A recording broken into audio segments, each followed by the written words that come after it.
về dẫu ở đâu con cũng sẽ về, về đêm hết chuyện kể bà nghe, đêm giao thừa vô bếp với mẹ.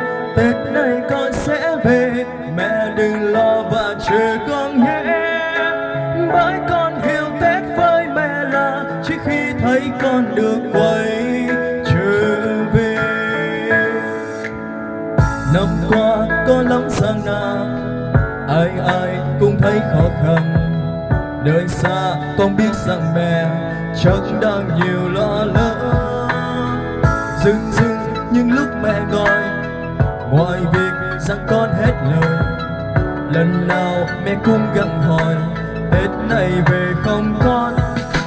Tết này con sẽ về, dẫu ở đâu con cũng sẽ về, về đêm hết chuyện để bà nghe, đêm giao thừa vô bếp